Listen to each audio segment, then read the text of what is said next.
Welcome, Reimagine Hope, table host to table host training. My name is Tim Avery. I'm President and CEO of Cardia Consulting, and it's our privilege to be able to walk alongside Pastor Paul and the Reimagine Hope leadership team as you move toward a day of commitment coming up on March 20th this year. Now, as you know, in anticipation of that day of commitment, we have several events and activities that need to occur. We're going to be kicking off with some epic events occurring within the next few days. You're going to be hearing those also referred to internally as bridge events. And then we have a cool commitment event coming up for leaders on March the 14th. Pastor Ray Johnston from Bayside Church in Sacramento is going to be at Hope on that evening, and that's going to be a gathering at which Hope's leadership core gathers together to make their commitment prior to the rest of the church family to everything that God is doing through Reimagine Hope. So in anticipation of those bridge events and the leader commitment event, we have enlisted folks like yourselves, table hosts, table hostesses, to help make that time very, very effective, productive, and fulfilling for everyone who is in attendance. Now, in anticipation of us investing the next few minutes together, we have a table host training handout that you should have received. So let me encourage you to grab that handout right now, have that in front of you with a pen, and as I go through each and every one of those points, you may just want to make some notes to refresh your memory, things that are going to be important to you that you can fall back on as it relates to your leadership in hosting a table at either a bridge event or the leader commitment event, or both. So let's go ahead and dive in. We'll spend a few minutes together. The first thing that we really want to focus on is the role of the table hostess or the table host. And I've just put three letters in here. You know, if we were out in the business world, everyone wants to be a what? CEO, right? To Chief Executive Officer. Well, as it relates to table hosting, your role is going to be very similar to that of a CCO. So I would encourage you to view yourself as a chief connecting officer. That's your primary focus. That's your role, your responsibility. Why do we need chief connecting officers?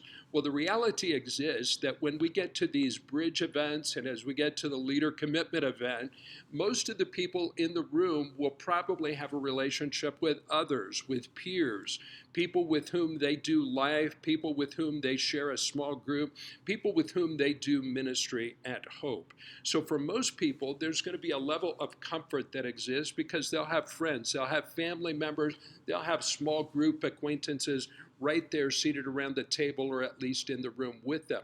However, we know that's not the case for every single person who will be attending a bridge event or the leader commitment event. So we want everyone to have a rich, fulfilling, rewarding experience. We want to make it feel as warm and as intimate as we possibly can, thus the role of the chief connecting officer. So our focus as table hosts, table hostesses, is just to ensure an enjoyable experience on the part of each and every person at your table. Now, what I'm going to encourage those who are team leaders for the epic events and those who are team leaders for the leader commitment event to do is put together with the handout that I've provided you and with this YouTube, I'm encouraging them to put together an order or a flow for how your particular event for which you'll be hosting is going to roll out. And so I'm trusting that they have provided copies of that for you. I would encourage you to take a few moments right now and just glance and begin to familiarize yourself with exactly the elements contained in the event for which you'll be table hosting. And I should mention there will probably be some of you doing dual duty. You may serve as a table host or hostess for both the bridge event and the leader commitment event on March the 14th. But I just want you to pause, take a moment, go through the flow, be familiar with what that evening, what that event is going to look like so that as you walk in and as you prepare to host or hostess your table at that event, you're going to have a very good feel in terms of sequencing, the elements that are included in each event, how the whole activity is going to flow. Additionally, as we talk about role, you may be thinking, in the grand scheme of things, I'm not up on the platform with Pastor Paul. I'm not helping to lead worship with Jim or Brad or any one of those guys. My role as a table hostess or a table host may be seemingly unimportant. Let me encourage you that nothing could be farther from the truth. In your handout, you'll notice this scripture reference, Psalm 84:10.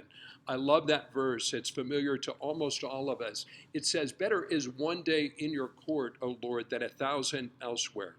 I would rather be, depending upon the version you're reading, a doorkeeper, a gatekeeper, a door holder. I would rather be a doorkeeper in the house of the Lord than to dwell in the tents of the wicked. Now, you may think of that doorkeeping role, which is really where I want to focus for a second, as being somewhat unimportant. In other words, in the grand scheme of things, is it a big deal for someone to stand there and hold the door and hold it open for others to have access? Let me put it to you this way. A few nights ago, as I was traveling, I went to an Outback Steakhouse for dinner. As I parked and walked across the parking lot, the people at Outback saw that I was coming, and by the time I reached the front door, they had sent out an employee, a staff member, to what? Hold the door open for me. They were there to greet me with a warm and friendly smile. They were there to welcome me. They were there to make my access into Outback Steakhouse as seamless and as easy as it possibly could be. From their perspective, as I looked on the countenance on their face and as I listened to their words, I would have thought I was entering into the very best meal that could be found on the planet that evening. They were eager to have me at Outback Steakhouse, and they wanted to do everything that they could to serve me well and make sure that I had access to the inside. And in a similar sort of way, your role as a table hostess or a table host involves that doorkeeping role. Though you may think that it's something seemingly insignificant, it is a big deal. You are making a way for others. What do we mean by making a way? Well, you're making a way for others at these bridge events to come in contact with a deeper level of understanding as to the difference-making capacity God has hardwired within them to help advance His kingdom-advancing vision through Hope Church and all that He's doing through Reimagine Hope. You are helping to make a way. You are helping people to enter into a different level, a deeper level of understanding as it relates to their role, the opportunity, and the responsibility that is theirs as a Christ follower to make a difference, to apply their personal dedication, their devotion, and sacrificial commitment to helping see God's preferred future for Hope Church become reality. So the doorkeeping role as a table hostess or a table host is absolutely integral to seeing that occur in the hearts and lives of people. Undoubtedly, you'll have some people at the bridge events that are very, very new in their relationship with Jesus, very new perhaps in their relationship with Hope Church. They really don't have a clear sense of what's going on and what Reimagine Hope is all about and what it means to them. So just you being available to hold the door, to make a way, to welcome them warmly is going to be absolutely an important step for them, building a deeper relationship with everything that God's doing at Hope Church.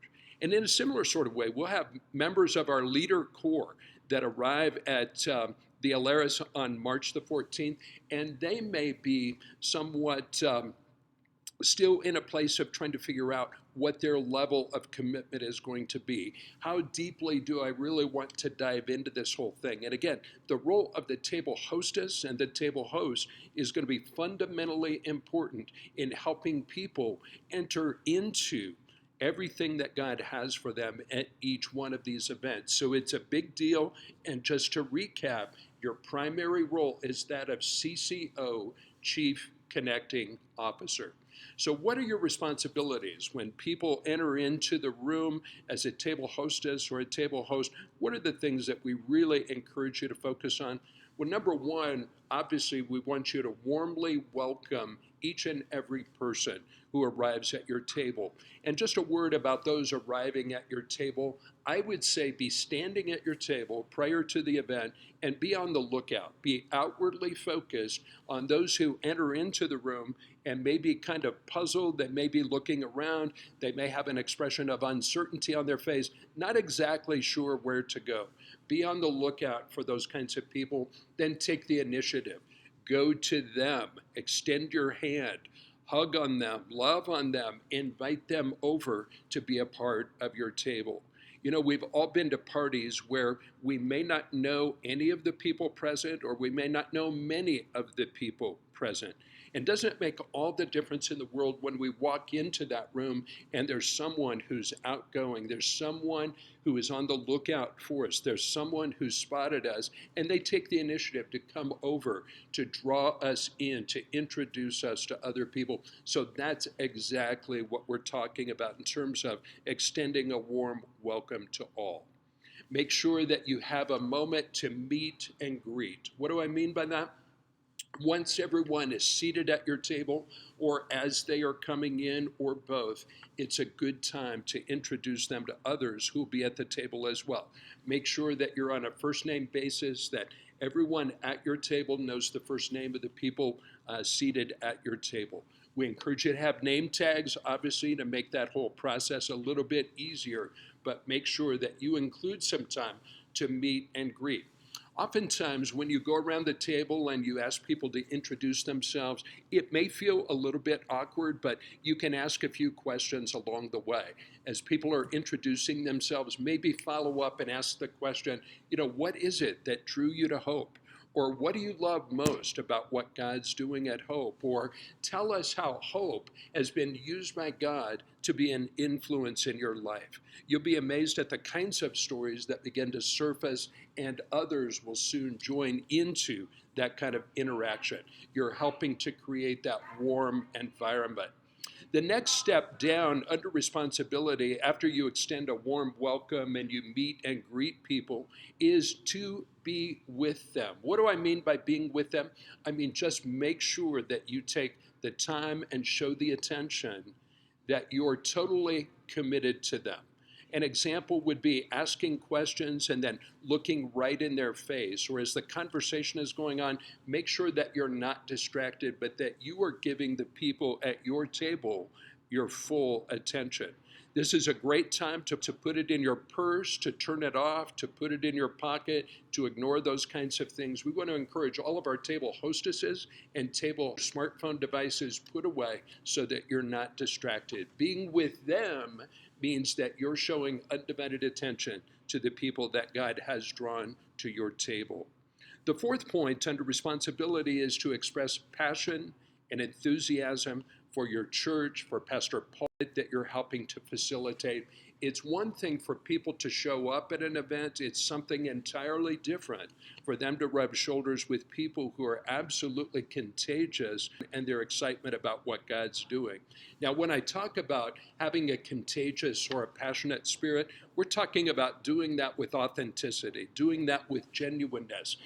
People can see through very, very quickly if there's something that's contrived, if there's something that's lacking in authenticity. So let me encourage you, before you get to your event at which you'll be table hostessing or table hosting, be thinking in your own mind about the things that you love at Hope, the things that you're anticipating through Reimagine Hope and all that God may do as you move forward together. So express passion and enthusiasm and support.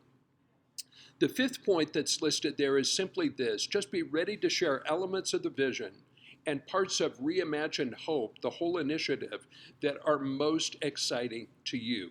Certainly when we think about the things that are going to be funded through Reimagine Hope, the cool thing is there's something kind of in there for everyone, right? You have expressions of community outreach, you have some expressions of being able to do some things on the campus, and everywhere in between. So as an effective table hostess or host, just a word to think through those elements of Reimagine Hope Have them right on the tip of your tongue in terms of talking points, speaking elements, and be ready to share the things that are very, very exciting to you. Conversely, after you share a little bit, ask the people at your table, draw out of them the things that they're excited about as it relates to Reimagine Hope. It's a great opportunity as you hostess or host your table to facilitate a discussion time as the event flow allows. What do I mean by that? Sometimes you may come to kind of a natural point in the flow of the evening where there may not be a whole lot going on yet programmatically. And it's time for discussion around the table. It may be unplanned discussion time, but as an effective table hostess or host, I just want you to be appropriately prepared for it. So if you come to one of those silent moments, it's a great time to ask, as it relates to Reimagine Hope, what really resonates most with you? What connects most with you? What creates excitement? On the other hand, have you heard anything related to Reimagine Hope and the project elements that may have raised a question or a concern? Talk about those things as well. Perhaps there are things that people have heard about Reimagine Hope that are not entirely clear. So you can ask the question, are there things that could have been more clear in our communicating around Reimagine Hope and the projects? And then as they feed back, whether it's positive stuff, whether it's a question, whether it's something that could have been more clear, make sure to take time to affirm their feedback. We want everyone to feel loved, valued, appreciated, and affirmed. So when they make a comment back to them about what a good question that is, or what keen insight they've demonstrated by making the comment, something of that nature. So affirm their value as they provide feedback for you. Point number 8, steer conversations in a positive, edifying direction.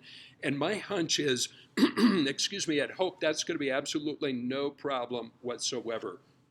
You guys have a tremendous pastor. I have nothing but love and the deepest level of respect for Pastor Paul and the leadership team that God has assembled at Hope Church. There's a tremendous spirit of unity in the church, and so in all likelihood, you're not going to encounter negative or difficult questions. But in the event that something were to surface, either at your bridge events or the leader commitment event, make sure that you're prepared to turn that conversation into a positive, edifying one that moves in a good, godly direction.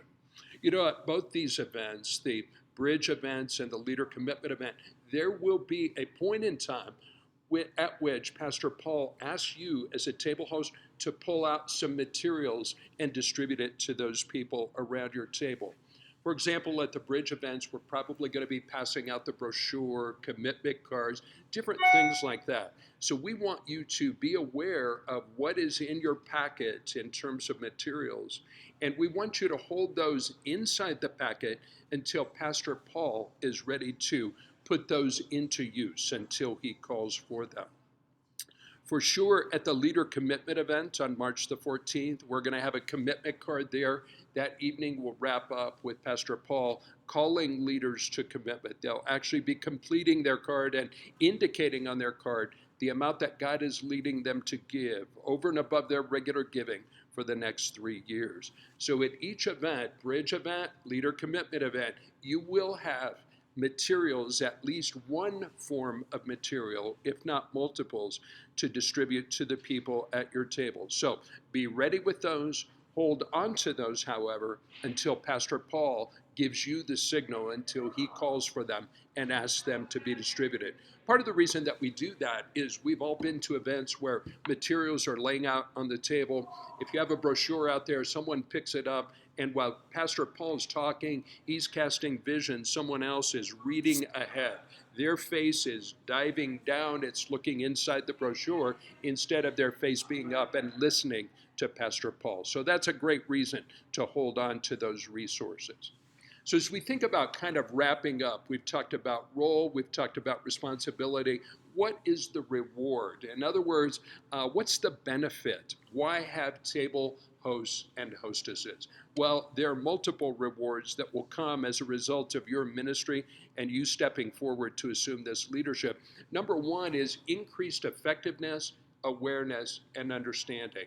And let's not minimize or shortchange that in any way, shape, or form. Again, back to the Psalm 84:10, your willingness to be a doorkeeper at Hope as it relates to Reimagine Hope and these two events, or either one of those two events, that will help grow people in their level of understanding as to what God is doing in the church, how Reimagined Hope contributes to the vision for the ministry being expanded, how we're going to be able potentially, Lord willing, to see more people touched and reached and changed by the power of God than ever before. So your role as a table hostess or a table host, you're helping to increase effectiveness, understanding, and awareness. Secondly, there's going to be a deeper level of leadership engagement. What do I mean by that? Well, for years I worked with Dr. John Maxwell, and if you've read any of John's books or studied him at all over the decades regarding his ministry in the area of leadership, you know that he defines leadership as influence. And we all have the capacity, don't we, to influence other people either positively or negatively. We may be serving on the parking lot team on Hope's volunteer staff on the weekends, and we have the ability to influence a first-time guest either for good or for not so good, depending upon the mood, depending upon our countenance, the words that we choose, facial expression, those kinds of things. And in a similar sort of way, as you engage people effectively around your table, you will help create a deeper level of leadership engagement. In other words, you're going to make it possible for people to sit in a comfortable, relaxed environment where their heart is more uptight and anxious because they don't know anyone around the table, where their heart is more open to hearing and being receptive to the things of God and understanding how He can use them to help influence others for kingdom advancement. So the reward is very, very significant. If you've not read these 2 chapters of Scripture prior to your events, I've listed them there in your outline. I would encourage you to read through the 2 chapters in 1 Chronicles chapter 28 and 1 Chronicles chapter 29. You're going to be able to see in chapter 29, leaders respond, and they respond with a whole heart. Leaders respond with devotion. Leaders respond with wholeheartedness and sacrificial commitment. And some things that we note about the leader's response is that the response was willing. See, your role as a table hostess or a table host will help take people to a place where they're willing to respond, where their openness to the things of God and how God may choose to use them to help advance His kingdom is expanded. So there's a willing response on the part of leaders. Secondly, your role as a table hostess or a table host helps to facilitate deeper levels of devotion. People growing in their understanding, people taking seriously what it means to be a follower of Jesus and the responsibility to steward their resources well, their time, their talent, and their treasure, and to put those to use for the purpose of seeing God's kingdom advance. So there are deeper levels of devotion. There's that word again, wholeheartedness. Don't you love that word? Sometimes if you've raised teenagers and you have a list of chores, a list of responsibility that belongs to your teenager or your group of teenagers at home, sometimes you know what a burdensome, arduous task that can be to get those teenagers to fulfill their responsibility. They're half-hearted at best in their attempt to do that. Your role as a table host, as a table hostess, will help encourage a wholehearted, devoted response on the part of God's people. Another quality of leadership that we see in 1 Chronicles 28 and 29 is that it builds strength and courage. In other words, as we think about Reimagine Hope, as we think about calling people to deeper levels of commitment, we do so recognizing that that is a monumental step of faith for the vast majority of people who are going to be in the room. And so it takes strength, it takes courage. Numerous times in those 2 chapters, 1 Chronicles 28 and 29, as David is talking about the project, the Lord speaks to David and He says, listen, be strong and courageous. Again, I tell you, be strong and courageous. Do the work. And so I say all that as an encouragement to help you see that your table hostessing, your table hosting, all of that helps to build a willing response, deeper devotion, wholeheartedness, strength, and courage, and it connects a project to God's great work. In other words, the things that are being undertaken through Reimagine Hope, those are not accidental. Those are not by happenstance. Those are not because Pastor Paul and the council at Hope sat around and said, you know, we haven't done anything in a long time. It's probably time we do something. No, these are all part and parcel to God's great work being advanced through the ministry of Hope Covenant Church. So your role in creating that environment as a table hostess and a table host is absolutely imperative in helping to connect these reimagined projects to the expansion of God's great work through your church. Thirdly, there's a deeper level of impact across and beyond the church. And I really want you to keep this in the forefront of your thinking. Ultimately, at the end of the day, because you've stepped forward to be willing to host or hostess a table, and you've encouraged the people around the table, you've drawn them in, you've helped introduce them to their brothers and sisters in Christ. You're helping to create an environment that's warm, that's welcoming, that's conducive.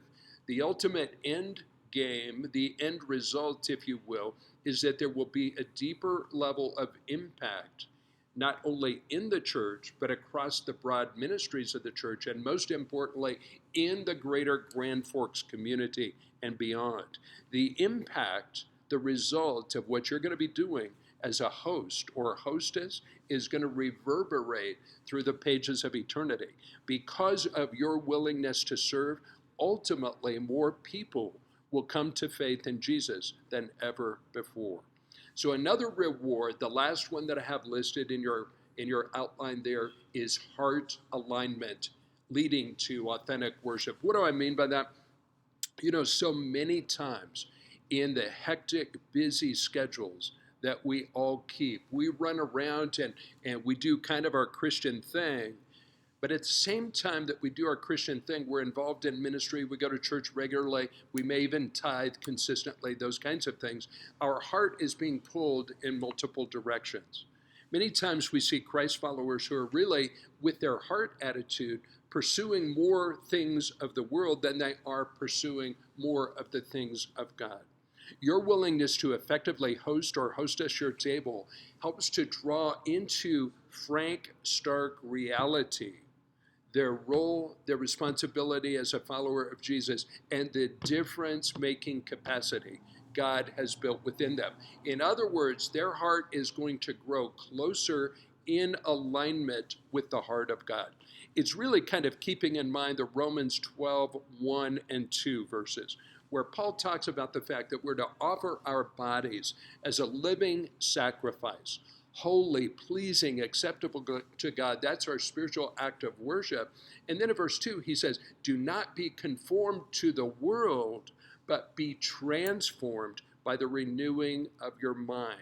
That whole process of renewing the mind and transformation, that is a synonym for heart alignment.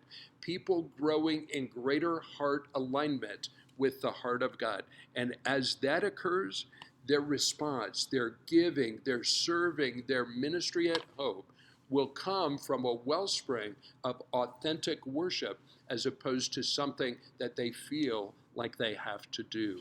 So I trust that this brief training has been helpful for you. I know that God is going to use each and every one of you in a great way, be it the Bridge event, the Leader Commitment event, or both. And I look forward to being with you very, very soon at that Leader Commitment event on the 14th. In the meantime, just know that I'm praying for you, trusting that God's going to use you in an amazing way for His glory and to see His kingdom advanced. God bless you. Have a great day.